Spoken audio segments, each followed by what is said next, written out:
Bud Light presents Real American Heroes. Real American Heroes. Today we salute you, Mr. Bumper Sticker Writer.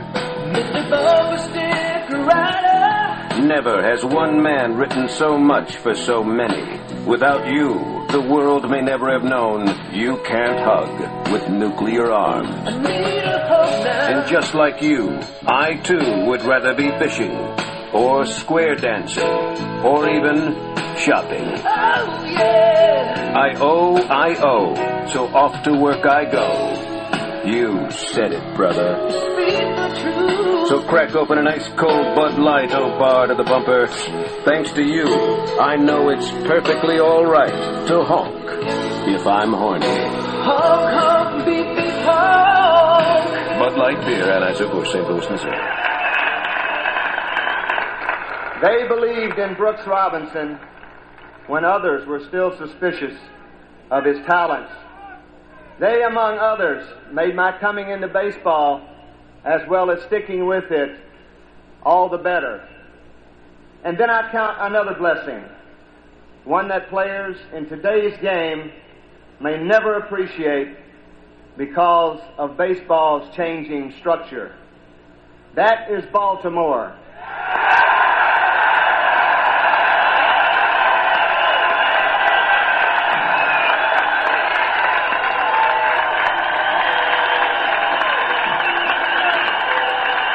That is Baltimore, and playing in that great city for my entire Major League career.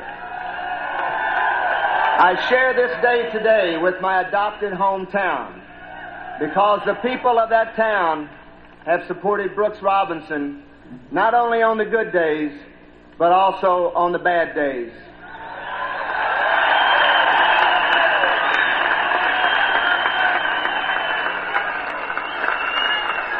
My career has been all the more meaningful because of the Orioles fans and friends, many of whom have made this trip to join me here today.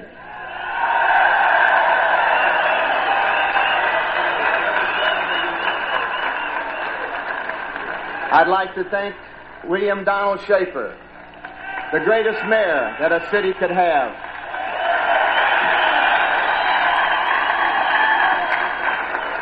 And say, Baltimore, thank you very much.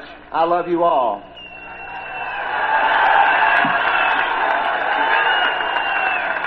Then there is the Baltimore Orioles organization, which over the past 29 years, from top to bottom, has proven itself to be the best.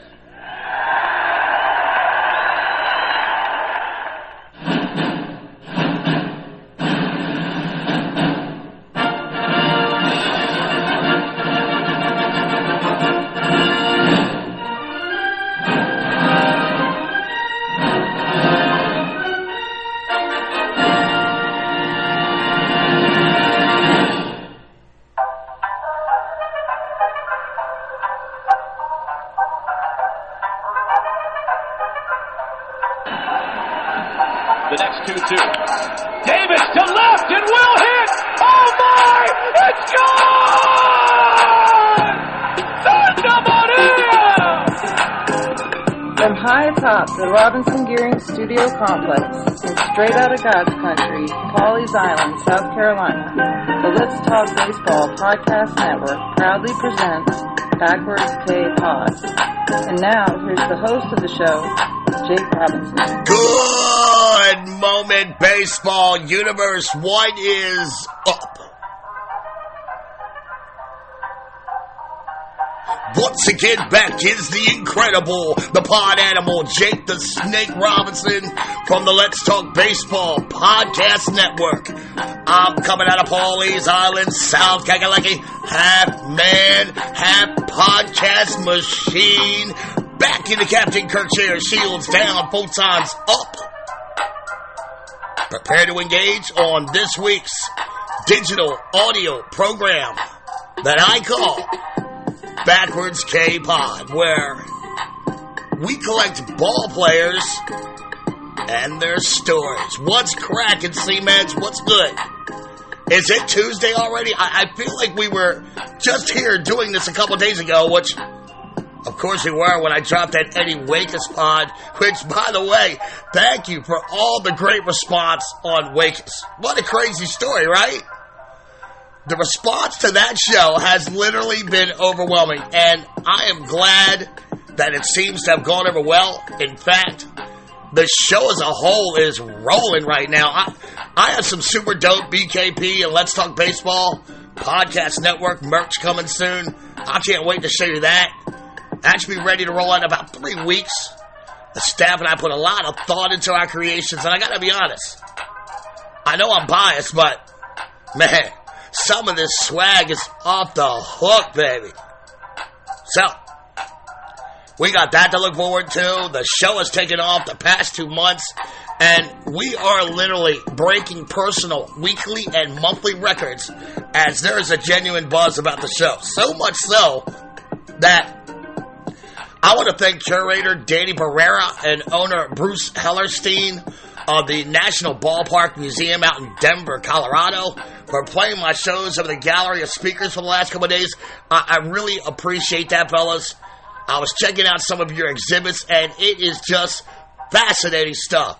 Stuff from all these historical ballparks like Griffith Field, Forbes Field, the Polo Grounds. I can't wait to pop in on you guys one day for a surprise visit. It's coming. And the three of us are going to have a sit-down in a couple months when this season is, heading into the post. And we'll talk about some of the features you have there.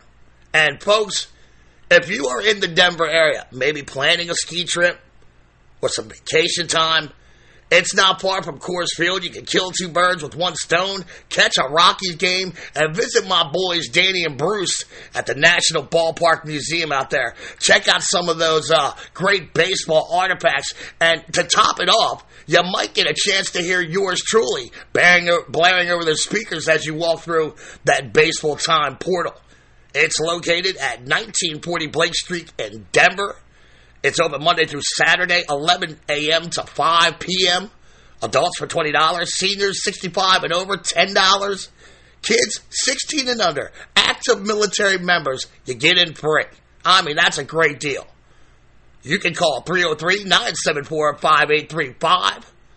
That's 303-974-5835 for questions. And I'm sure Bruce and Danny will answer you any that you may have for them. That's the National Ballpark Museum, 1940 Blake Street, Denver, Colorado, 303-974-5835. I definitely want to give those guys a Backwards K-Pod shout-out for supporting the show. And like I said, we're going to be talking soon. And folks, I'm not even lying. This runaway freight train is firing on all cylinders right now. No need to pump the brakes yet, so let's get this week's show on track. As I noticed the catcher was thrown out a second, and the infield is now tossing that rock around. So, look, kiss your loved ones goodbye.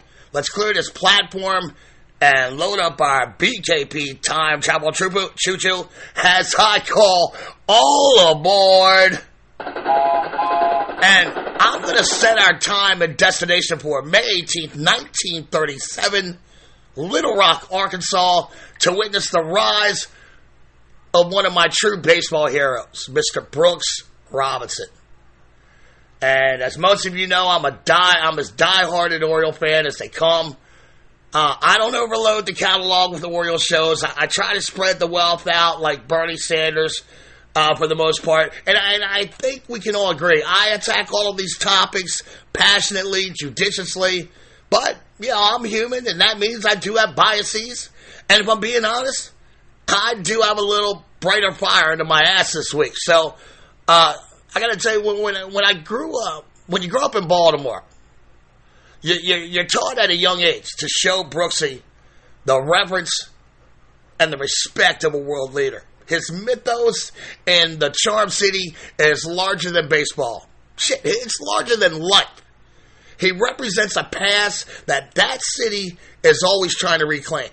An age when Baltimore sports gods like Unitas, Frank, Palmer, Lenny, Bubba, Raymond, Artie, and of course Brooksy used to roam the neighborhoods, dudes, you don't even have to say their whole name, and you know exactly who I'm talking about.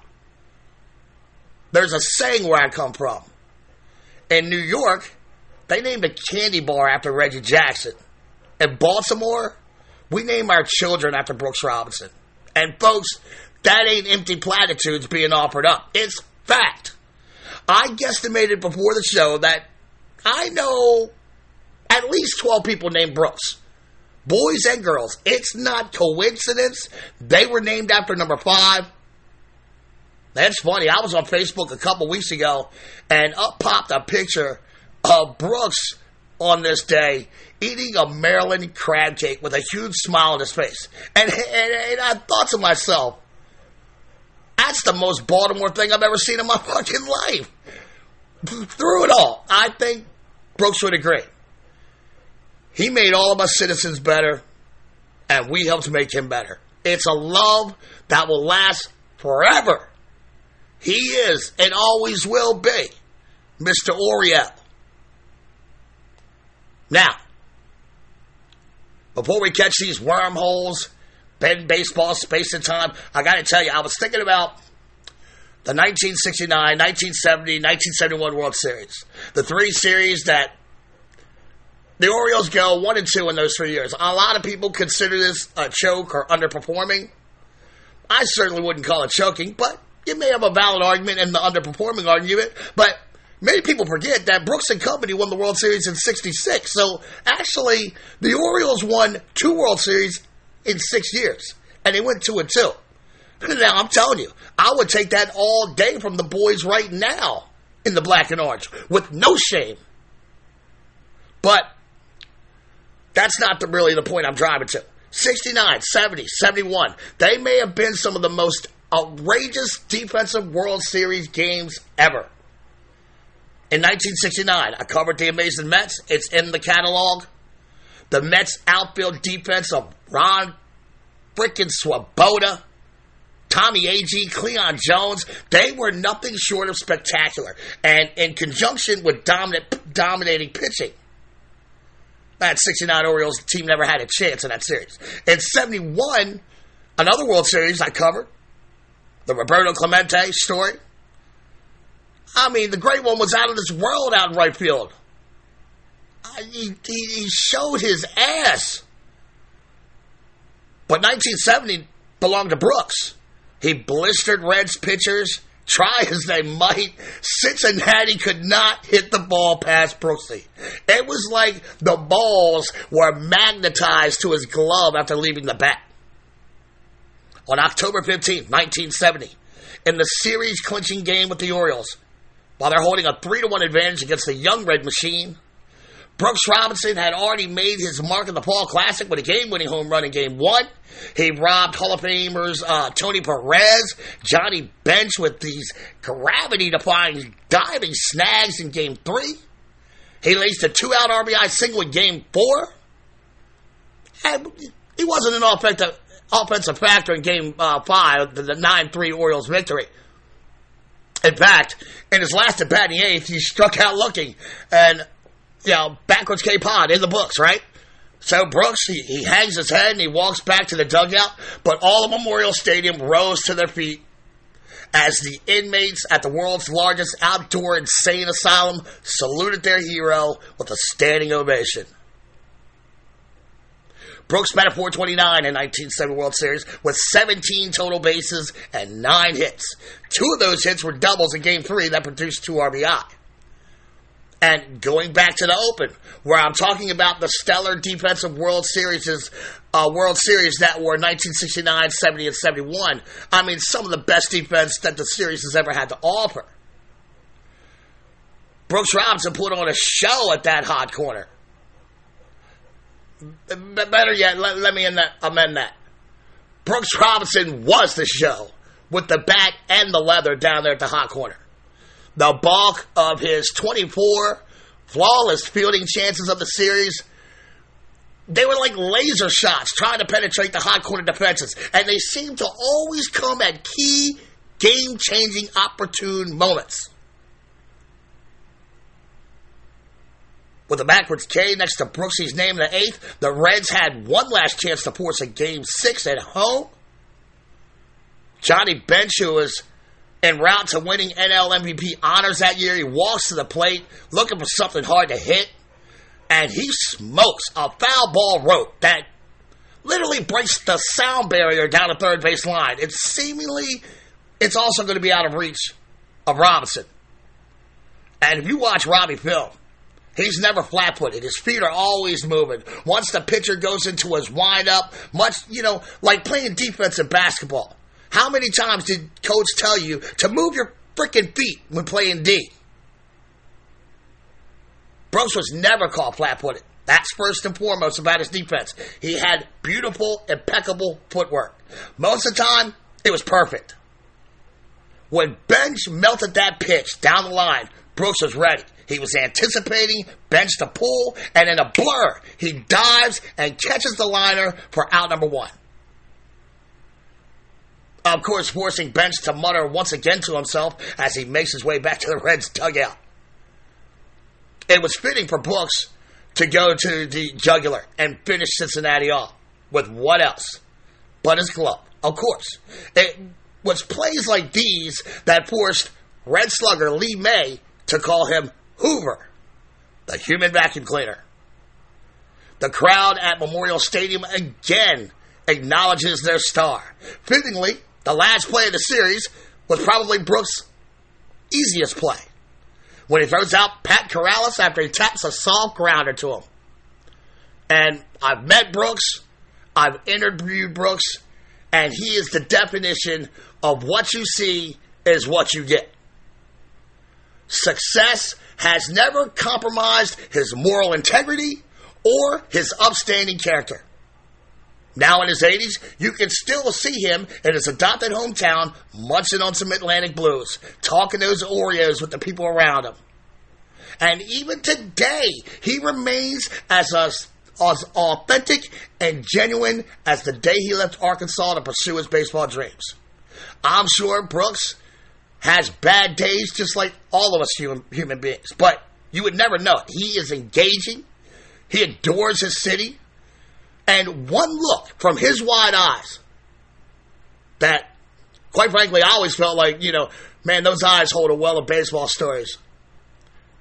And that, oh, shucks smile, he grabs your heart.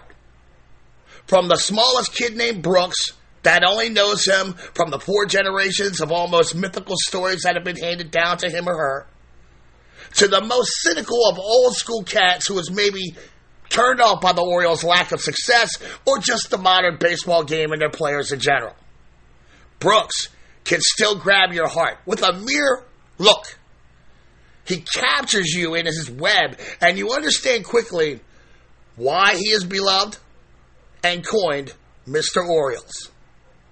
If you spend a few minutes with him or interview him, he inspires you.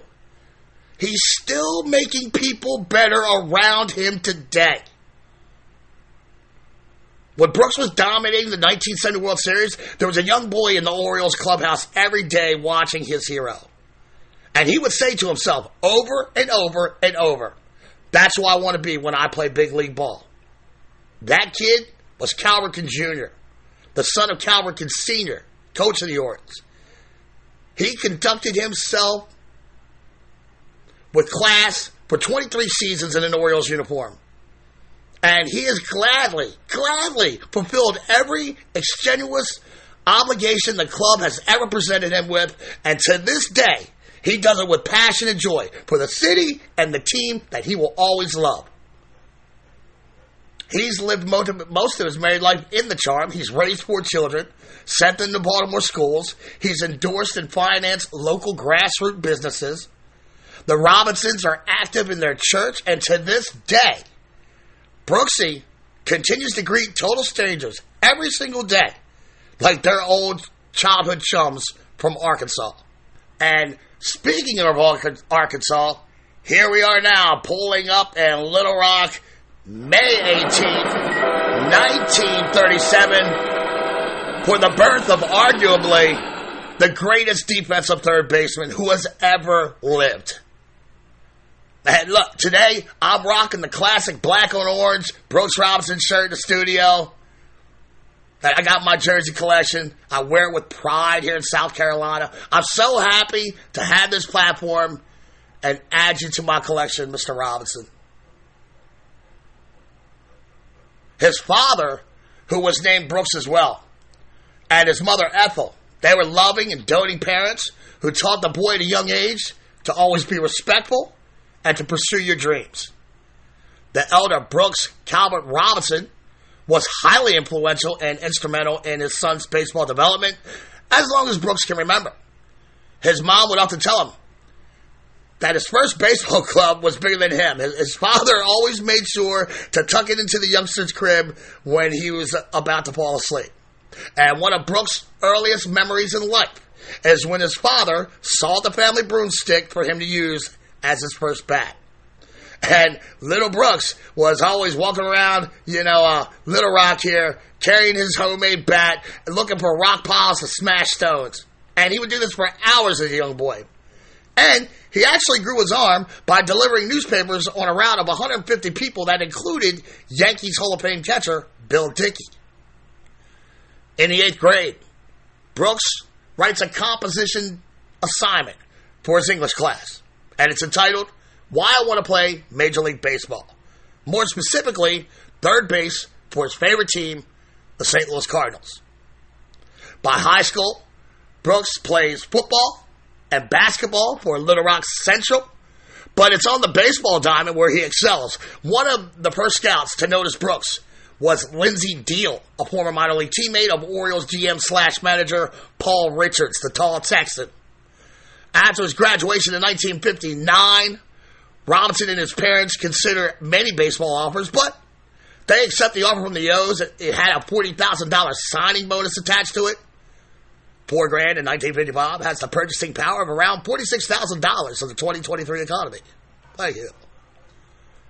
The Orioles were but a lowly organization at the time. They're just a year removed from their exodus out of St. Louis as the mediocre Browns. Orioles scout Arthur Ellers, he used the Orioles' lackluster standings as the selling point of his pitch, telling Robinson, you got a chance to move up faster with us than any other team in baseball. So, Robinson begins his professional baseball career in York, Pennsylvania, where he is stuck with the label of all glove and no stick.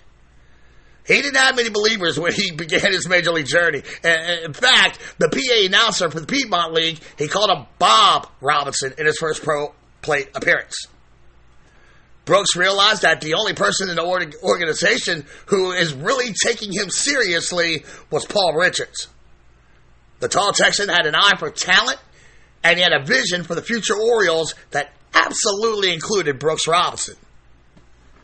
Gene Woodling recalled how he thought the old man had lost his mind with the unfettered belief he held in Robinson. Woodling saw a kid who couldn't hit, he was slow and unathletic, and his arm was weak. He fucking missed a boat there, didn't he? Brooks spent the next 4 years bouncing between the minors and the show. He's playing in San Antonio in May of 1956 when he hears that the Orioles have obtained the services of veteran future Hall of Famer White Sox third baseman George Kell. San Antonio manager Joe Schultz, he tells Brooksy, don't sweat it. Mr. Richards has high hopes for you. Kell is just a stopgap until the 19-year-old can get some needed seasoning and he's ready for the majors. And it would take Robinson a couple of shots to finally stick. He hits .272 in 154 games for San Antonio in 1956 before a September call-up where he bats .227 in 15 games. He hits his first Major League home run when he takes Senators pitcher Evelio Hernandez deep at Griffith Park out in the district. In 1957, Brooks starts the season as a starting third baseman for the Orioles, but he struggles, hitting .239, and he's demoted to San Antonio once again, where he hits a respectable .266. His first full season in Orioles gear comes in 1958.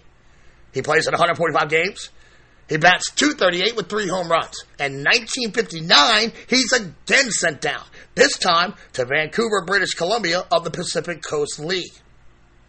And Brooks begins to rake.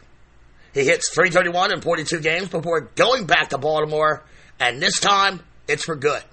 He struggles in July with a .183 average. Brooks is thinking he may be going down again. He rebounds, though, batting .340 for the rest of the season, and he claimed the position and real estate he would lord over for the next 16 years. On August 26, 1959, Brooks made the wisest decision in his private life outside of baseball. On a road flight from Kansas City to Boston, Brooks spies a stewardess that he is instantly smitten by. He calls the young lady and asks her for a glass of tea. She gets it, places it on a folding stand in front of the ball player, and a cold shiver runs up his spine when she says, "Here you are, sir." He is absolutely mesmerized. He hurriedly finishes the tea, and he asks her for another with his southern genteel drawl. "Boy, you're thirsty, huh?" "Oh my God, she's talking to me," Brooks thinks to himself. That voice, those eyes, who is she? Brooks can't help himself. He slams the second glass of tea, and he asks for a third. The stewardess happily brings him another, and she is smiling upon her return to his chair. Brooks is overwhelmed by the magnificence of her beautiful smile. She's not annoyed by me. I don't think I better press my luck, and get another tea. So as he's sipping this glass of iced tea, he just can't take his eyes off of her. And she can feel him looking at her. She's been in this business for a while, and she knows when, male passengers are looking at her. So with one last gulp, and with the flattering of the ice cubes in the now empty glass, Brooksy sets the cup down and begins to approach her in the gallery. In his mind, he has no idea what he's going to say to this chick, but he knows he's going to hate himself tomorrow sitting in that Fenway dugout asking himself why he didn't pursue her. She turns around, she sees him coming, and there's that beautiful smile again. Brooks feels like everything is in slow motion as he walks up to her, and he says the first thing that comes to his mind: "I just want you to know that all these guys on this plane are married, so if any of them try to talk to you, you need to know I'm the only eligible bachelor on this team." Brooksy, you old smoothie. Good move, brother. He has her laughing from that opening salvo, and he eventually asks her, "What's your name? Where are you from?" She replies back, "I'm Connie Butcher, and I'm from Detroit." And Brooks is lost in her eyes. "Well, Connie, it is so nice to meet you. My name is Brooks." He goes back to his seat, and he sits down for the rest of the flight. Now, neither one of them can stop occasionally glancing at one another and smiling like two kids with a secret. When the plane lands and everyone gets off the plane, Brooksy walks up to Connie and asks her to join him for dinner, and she accepts. As they sit eating and talking to one another about their lives, Brooks knows this is the woman I'm going to marry. They exchange numbers and begin a long-distance dating relationship. A traveling pro baseball player and a plane stewardess. Hey, that's got to be tough. He falls head over heels for Connie. And she fell for Brooks as well. After 6 god-awful seasons, the Baltimore Orioles shocked the baseball world by challenging the New York Yankees for the AL pennant in 1960. On September 15th, the Orioles are somehow tied with the mighty Yanks, but the Bombers would go on a tear, win the next 15 straight games to leave the birds in the dust. At the very tender age of 23, Brooks has established himself as the clubhouse leader on a very young team. He hit .295 that year, dropped 14 home runs, 88 ribs, earning his first 2 All-Star appearances, his first Gold Glove, and he was honored as the Orioles MVP. 1960 here. He also finished third behind New York's M&M boys, Roger Maris and Mickey Mantle. That was in the MVP valley. even though the team came up short in their World Series aspirations, he did win the greatest victory of his life when he marries Connie on October 8th at her family summer home in Windsor, Ontario. And those two lovebirds are still together to this day. Brooks loves holding hands with his wife and taking long walks together. In fact, Buck Showalter, New York Mets manager, has a great story about running into Connie and Brooks one day. We were looking around for a house. We decided to buy a place. And where he lives is actually too far out and actually a little high rent. But it was a little too far away. We were driving around because it was so pretty, and I said, geez, there's Brooks walking down the road. He and his wife were walking in the neighborhood, and it was just starting to drizzle, and I said, I got to stop. So we stopped, and I said, hi, Brooks, how you doing? He goes, hey, Buck, how you doing? And he came over and started talking about the Orioles and baseball, and it started raining, and his wife said, come on, Brooks, let's go. He goes, no, I'm talking to Buck, I'll be here. It's raining, and he stayed there and talked. In 1961, Brooks follows up his successful 1960 campaign with yet another solid year, batting .287, mostly from that leadoff position, even though the Orioles never came close to competing with the pennant-winning Yankees. The next year, under new Orioles manager Billy Hitchcock, Robinson sets career highs at the time in home runs with 23 and RBIs with 86. And he bats .306 to top it off. Brooksy falls off considerably in 1963, finishing with a .251 average and 11 home runs. The team continued to slide in the standings at the end of the year. Hitchcock is fired, and Hank Bauer is tabbed to fill that void. In 1964, Brooks has perhaps the finest season in his illustrious career. He misses only 2 innings of the 163-game schedule that year. He mashes out 194 hits, 28 dongs, and a league-best 118 RBI. He goes white hot down the stretch, hitting .464 in the month of September, raising his average from .294 to .317. He was voted to AL MVP, and he won his 5th consecutive Gold Glove Award. The Yankees finally came back to earth.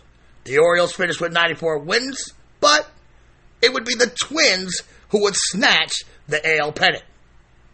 Brooksy suffered his first injury as a major leaguer when he broke his thumb after being hit with a fastball by Tigers pitcher Hank Aguirre.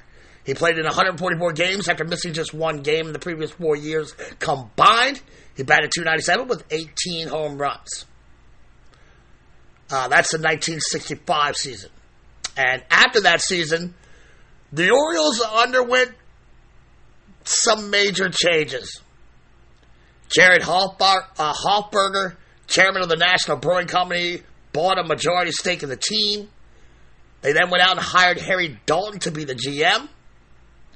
I talked about both of these events in detail in the Earl Weaver bio, and you can find that in the catalog of archive shows here at Backwards K-Pod, where we collect ball players and their stories. So, at this point, Harry Dalton deduces that with Brooks being the only right-handed power threat on the team, it would serve the club well to complement Brooksy with another power bat from the starboard side. Dalton molests the Cincinnati Reds in one of the biggest mismatch deals in baseball history, sending Jack Bowson, Milt Pappas, and Dick Simpson to the Queen City for slugging outfielder Frank Robinson for the next 6 years, whom Reds owner famously, Bill DeWitt famously referred to as an old 30-year-old play, intimating that Frank's better years were long gone behind him. Very few baseball takes in the history of the game have ever aged worse than that fucking statement right there. For the next 6 years, the Robinson boys, and yes, all of us are related somehow. Frank and Brooks are my cousins, so is Jackie. Real talk. Look, the Robinsons have always been freaks. We will literally procreate with any race or ethnic background. We don't care. I mean, you should have seen my Thanksgiving table when I was growing up. We had it all, baby. Blacks, whites, Asians, Africans, Muslims, Christians, Buddhists. I swear to you, this is no bullshit. I'm not even joking. We had to have UN phones installed at the table so we could understand each other over our Thanksgiving turkey. Look, if aliens ever move here, a Robinson will be the first to fucking impregnate it. I'm just saying. So, yes, it's a fact. All Robinsons on the planet are somehow related. I truly believe that. But anyway, where was I? I had a point. I know I had a point. Where was I? Ah, yes. The Robinson boys. They would define the franchise and the culture of the organization that proceeded on after the boys were gone. They changed everything. I mean, they were a totally different kind of animal when Frank Robinson came aboard. He changed everything forever. For the next 30 years, he changed everything. In fact, Jim Palmer's got a great story about Frank Robinson when he comes to the team. Frank flies in. He's wearing dress clothes, a shirt and tie, dress shoes, and he meets the boys out at Memorial Stadium. They're all practicing. And the boys are like, come on, man, take a shot, take a hack up there. And Frank, the consummate leader, he doesn't want to let his new team down, so he takes his tie off, he rolls his shirt sleeve up, his powerful forearms, and he stands in the box against Jim Palmer.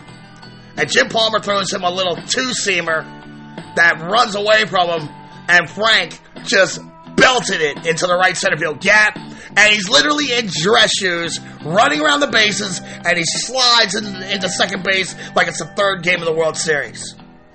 Jim Palmer turns to Brooks Robinson, and he says, Brooksy, we just won the fucking AL pennant. True story. And folks, I think I'm going to take a break right here. Don't go anywhere, freaks. Let me figure out my course for Brooksy here in Acts 2 and 3. Get this BKP time travel choo-choo back to Terrapin Station. BRB Seamheads. See you on the other side of the break.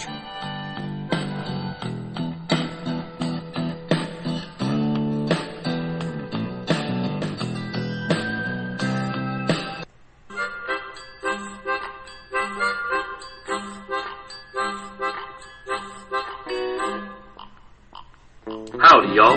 This is Big Tex Gage Geek, executive producer of Backwards K Pod. In Texas, we do everything big. After football and golf, there's probably nothing I love more than going fishing and enjoying a good crawfish boil. The only thing I dislike about going fishing is the lingering odor it can leave on your hands afterwards. Well, the Fish and Hand Cleaner is an all-natural liquid soap perfect for overpowering fish and bait odors from your hands. I can't tell you how many times I've eaten steamed crabs, lobster, shrimp, crawfish, and then washed my hands with regular soap, only to touch my eyes half hour later, and my face begins to melt off due to the damn Cajun Old Bay spice. Well, we also have a hand cleaner, specifically formulated to use after eating shellfish and other seafoods. Perfect for cleaning spicy, smelly hands after a Texas-sized seafood feast.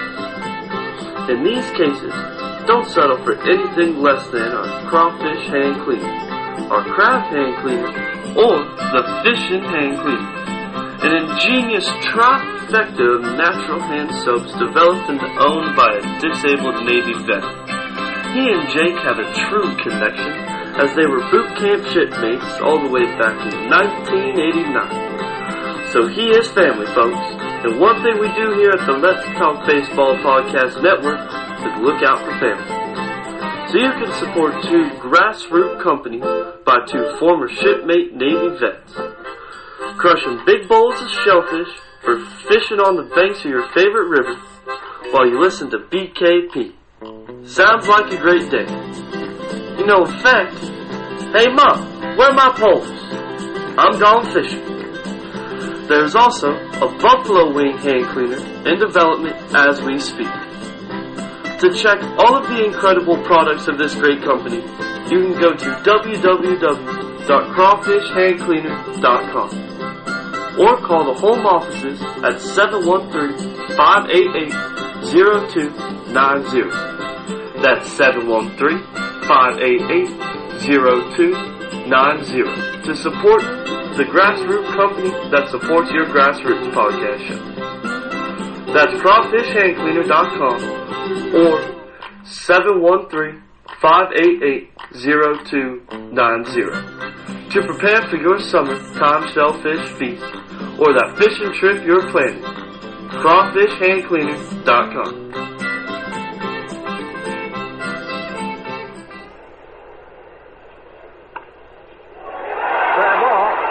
By Robinson.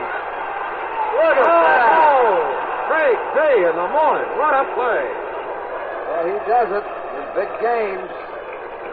Watch this play. 33-year-old Brooke Robinson. Going to his right for this one.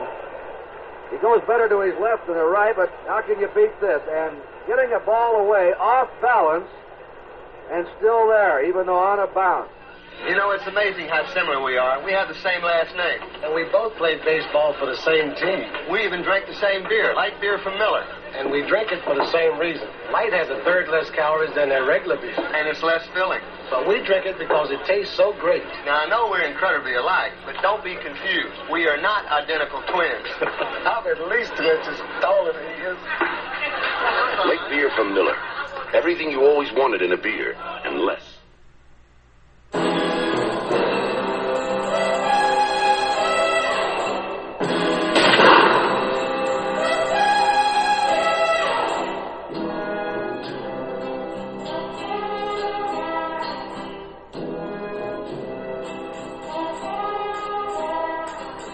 Goldfinger, he's the man with the Midas touch,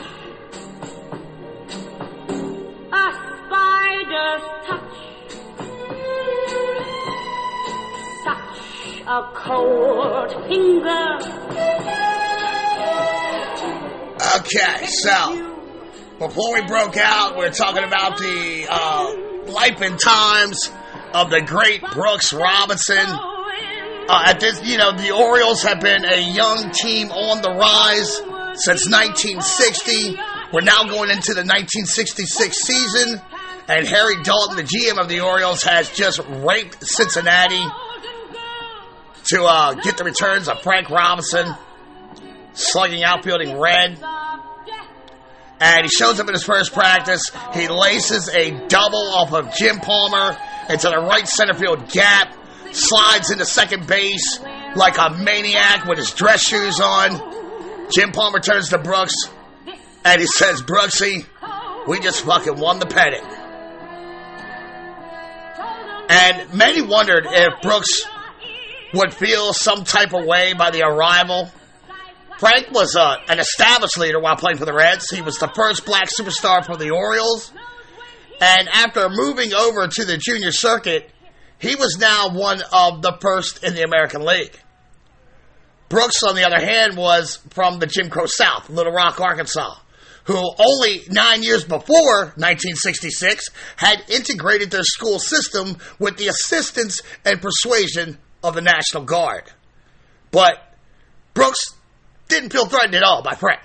He was like, this is exactly what we need. And he accepted him with open arms. He formed a synergy with him from the moment he showed up at that practice. And in return, Frank eased the clubhouse motivator burden pressure of a long baseball season off the shoulders of youngsters Brooks and first baseman Boone Powell. But most important, Frank's presence took the O's lineup to a whole other dimension. I mean, what were the Reds possibly thinking? The tandem stepped out opening day, 1966 in Fenway Park. Frank gets hit by a pitch, and Brooks follows with a 2-run blast over the monster and a 5-4 victory, and they never looked back. Frank was the missing ingredient. Old Man River would win the AL MVP and the Triple Crown, but Brooks was also a valuable contributor to the team's runaway success, culminating in finally winning the club's first AL pennant by 9 games over the Minnesota Twins. Brooks played all 9 innings of the All-Star game in St. Louis that year. And even though the AL lost 2-1, Brooks had a triple, 2 singles in the game, and won the All-Star MVP award. The Orioles were set to face the heavily favored Dodgers in 1966 for the first World Series in franchise history. The young Orioles gave all the doubters and pundits the finger and ran through the Dodgers in 4 games for the club's first World Championship. In Game 1, the Robinson boys dropped dong all over Don Drysdale's lips in the first inning, cruising to a 5-2 victory to open that series.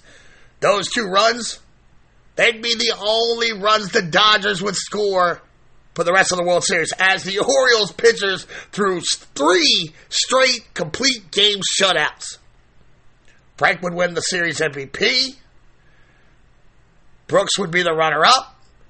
And Sandy Koufax would be permanently put on the shelf with an L in his last game versus rookie Jim Palmer.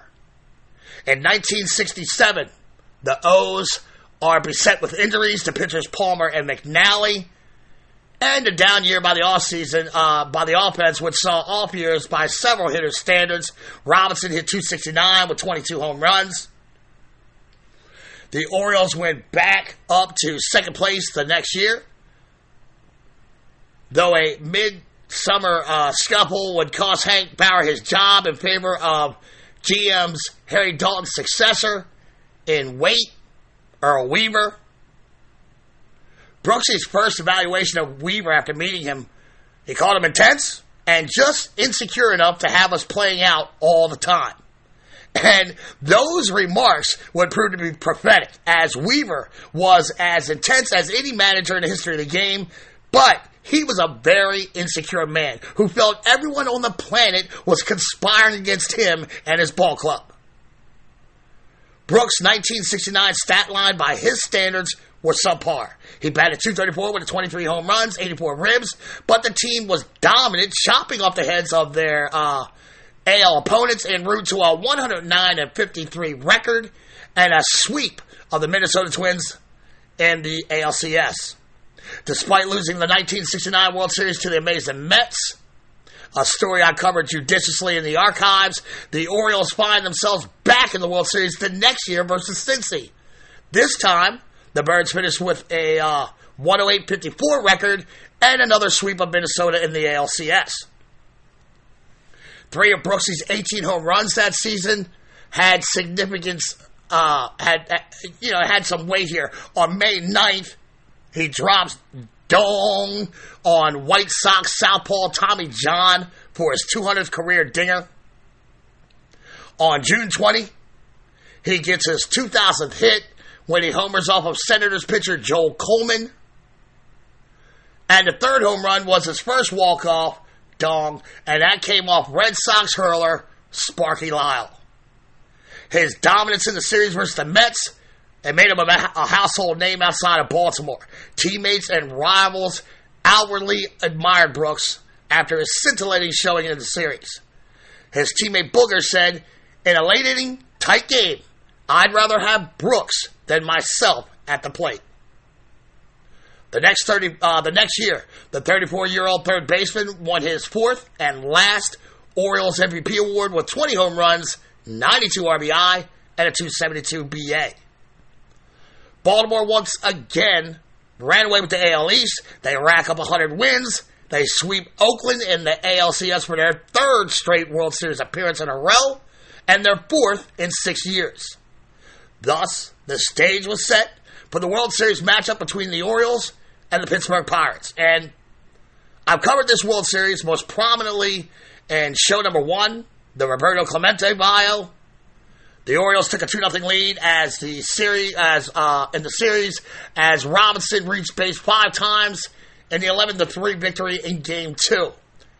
On page 44 of the World Series program that was circulated at Memorial Stadium, Orioles fans were delighted by the now famous Norman Rockwell art print of Robinson signing an autograph for a boy sitting in the front seats.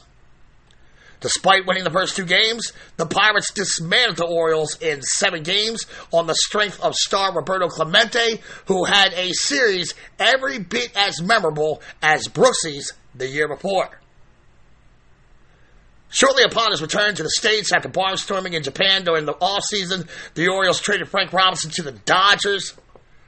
The Orioles, without their heart and soul fearless leader, they fell to the middle of the division. And Brooks could only muster a .250 average. The Birds would once again reach the AL East apex, only to be rebuffed by the new AL powerhouse team, the Oakland A's, in 1973 and 1974. In 1975, the 38-year-old Robinson won his 16th Gold Glove Award. But he also only hit .201 and .211 in 1976. By the end of 1976, Doug DeCinces is now the full-time third baseman, and the writing is on the wall. He replaces Billy Hunter on the coaching staff when he bolts for the Rangers, but before he hangs up his spikes for good, Robinson leaves one more magical moment for his loyal Oriole followers to bask in. On April 19th, 1977, the O's are trailing the Tribe by 3 runs in the bottom of the 10th inning. Lee May, who back in the 1970 World Series gave Brooks the human vacuum cleaner moniker, and who was victimized himself twice by Brooks' defense in the series, decided, look, if I can't beat him, I'm going to join him.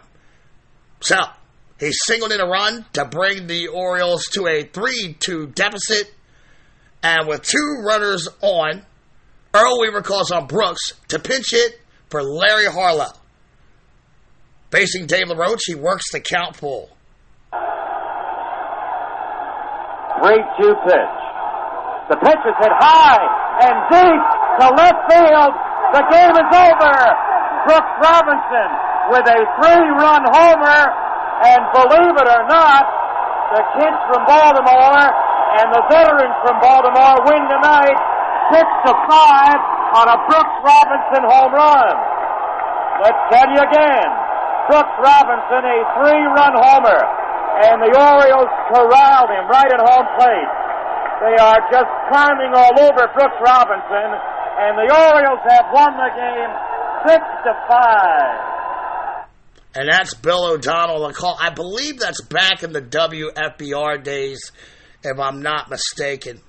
And with that magical game-winning shot, that was the last home run of Brooks' career, finishing with a total of 268. On September 18th, 1977, the franchise and fans paid tribute to the end of an era by celebrating Brooks Robinson Day at the world's largest outdoor insane asylum. He was driven around the park in a 1955 Cadillac convertible as the crowd of over 51,000 fans roared their approval. Dougie DeCinces, he ran onto the field, he scooped up some dirt from around third and presented it to Brooks. At the end of the season, both he and his brunette cousin Frank were honored as the charter members of the Orioles Hall of Fame. Robinson would stay connected to the Orioles in the city of Baltimore throughout the majority of his 10 years, through the majority of years after his career. He and Connie did retire to a Southern California home in 1993, but Brooks would return to his adopted Maryland roots in 2011, and he's remained a fixture since. He had a broadcast career with the Orioles, did some play-by-play. He lended his name to products like Rawlings, All-Star Dodge, Crown Petroleum, and SK Hot Dogs. Products that once or still dominate the Baltimore market. He has done the baseball card circuit and has admittedly signed everything from a pet rock to an Easter egg to a portrait of Frank Robinson and even plane tickets. In 1983, the last year his beloved Orioles would win a World Series, he was inducted into the National Baseball Hall of Fame in Cooperstown, New York. He's a part owner of the York Revolution baseball team in the independent Atlantic League. And a few years ago, his son gifted him the original Norman Rockwell painting bearing his likeness, and it still hangs in the family recreation room in his Timonium house today. He had a health scare in 2009 with a diagnosis of prostate cancer, but even cancer doesn't want any part of Brooks and his positive energy, early treatment, and his indomitable will to beat cancer's ass. And Mr. Oreo is still going strong today. And folks, I think this is where I'm going to end it today. I'm proud to have Brooksy in my collection. You are one of my true baseball heroes. And I never even saw you play. Imagine that. I'm proud of that. I'm proud that you represent my favorite team, and you are truly loved by my city. And time will never dim the glory of your deeds, brother. Thank y'all for hanging in there with me, and I hope you enjoyed listening to my hero story as much as I enjoyed telling the tale. And I promise, I'll try to be better next week. Today I didn't have to use the AK. I gotta say, it was a good day. Before I roll out like Ludacris, let's take one last look at those so lovely Brooks Robinson stats, shall we?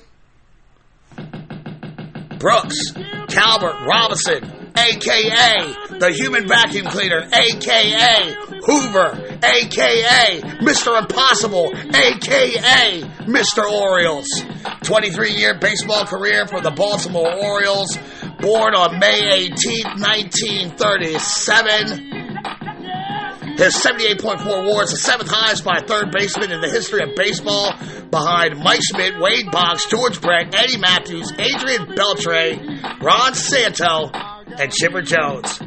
He played in 2,896 games, the most of any third baseman in baseball history. And, man, was he durable. 5 times he played in every game of the year. 11,783 plate appearances, 1,232 runs. 2,848 hits, 482 doubles, 68 triples, 268 dogs, 1,357 RBI, 28 stolen bases, 22 times caught, which, that could not have made Earl Weaver very fucking happy. 860 walks to 990 strikeouts, 4,270 total bases. You know I love my total bases, folks. That's the 64th most in baseball history, and he's sandwiched between Robinson Cano at 63 and Eddie Collins, who is 65th all time. His final slash line is 267, 322, 401, a 723 OPS, and a 105 OPS plus. 18-time All-Star, 16 Gold Gloves, the most ever at the third base position. 1964 AL MVP, 1966 AL All-Star MVP. 4 times he was in the top 5 voting for AL MVP. And he was a clutch postseason threat with a 303, 323, 462 playoff slash line, 5 home runs, 22 RBIs in 39 postseason games. The 1970 World Series MVP. Defensively, there isn't an Orioles fan on the planet who will take anyone defensively over Brooks. Scott Rowland, Adrian Beltre, Manny Machado, Nolan Arenado, none of them could carry Brooks' bags. At 2,870 games, he had 9,165 career chances and only committed 263 errors, folks. 9,165 chances, 263 errors. He's about as automatic as Ravens kicker Justin Tucker is to kicking field goals. His 39.1 defensive WAR is third all-time in baseball history in any position. If you'd like to compare Brooks to some players, I recommend guys like Buddy Bell, Robin Yount, Gary Gaetti, and others.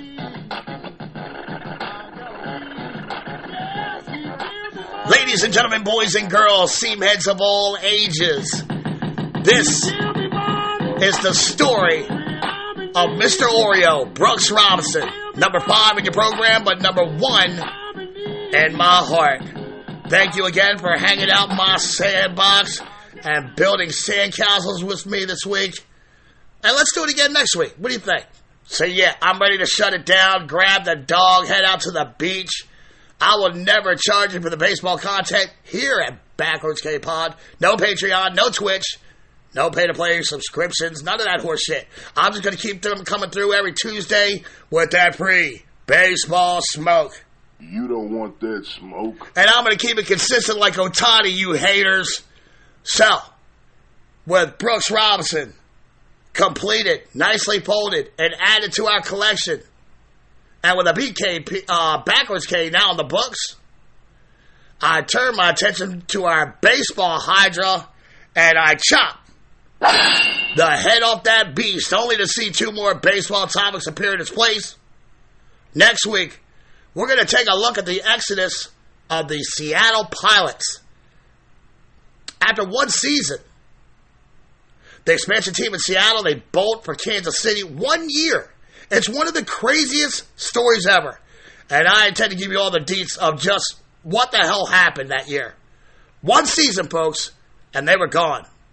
I'm actually trying to secure an interview for that show next week. I did an interview with this guy back in the day. He was a writer. He wrote all about it, and we're going to try to get him in there next week. I'm not promising you, but it may be an interview pod next week.